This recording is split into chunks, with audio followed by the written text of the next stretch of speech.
বন্ধুরা, সকাল 11টা বাজে এখন। মহারাষ্ট্রের ফেমাস আমি কোতম্বির বড়ি বানাবো। সাধারণত এটা বেসন দিয়ে বানায় মহারাষ্ট্রের লোকেরা, কিন্তু আমি ডাল দিয়ে বানাবো। কারণ আমরা বেসনটা একটু অ্যাভয়েড করি, আমার হাজব্যান্ডের প্রবলেম আছে, এত বেসন সবসময় বেসন খাওয়া যায় না।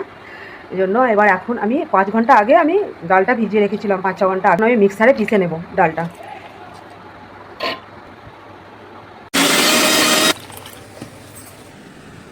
বড়ির জন্য আমি এইভাবে কেটে নেব। এইভাবে পিষে নিয়েছি জল দিয়ে, একটা বাটিতে নামিয়ে নিচ্ছি ডালটা। কুচো করা কাঁচা লঙ্কা, চিলি ফ্লেক্স, থেতো করা রসুন, থেতো করা আদা, পান, ধনে, হলুদ, নুন যতটা লাগে। প্রথমে আমি কড়াইতে জিরে দিচ্ছি, সাদা তিল হাফ চামচের মতো নিই,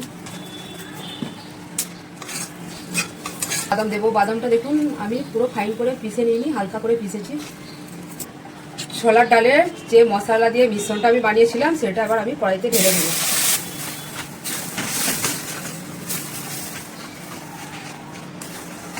একটা থালা একটু তেল মাখিয়ে আমি এতে ঢেলে নেব, ভাপিয়ে নিতে হবে।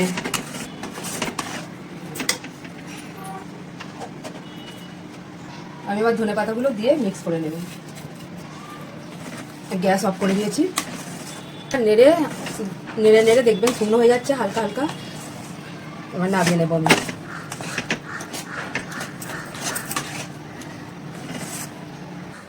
আমি যে থালাটা তেল মাখিয়ে রেখেছিলাম তাতে অল্প তিল ছড়িয়েছি যাতে নিচের দিকটাও তিল থাকে।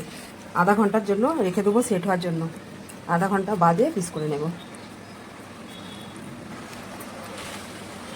এবার উপর দিয়ে একটু তিল ছড়িয়ে দেবো। রেস্টে রাখার পরে আমি এবার পিস পিস করে কেটে নেবো।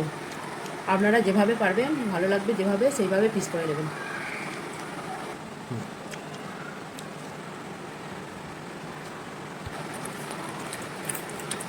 পিস পিস করে কেটে নিয়ে এবার ভাজবো আমি। কিন্তু এইভাবেও আপনারা খেতে পারেন, অন্তত ভাপানো কোনো অসুবিধা নেই, খুব সুন্দর লাগে এভাবেও খেতে।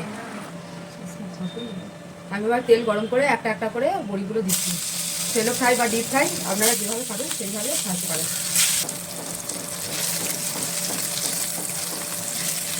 ডিপ ফ্রাই করে ডুবে যাবে।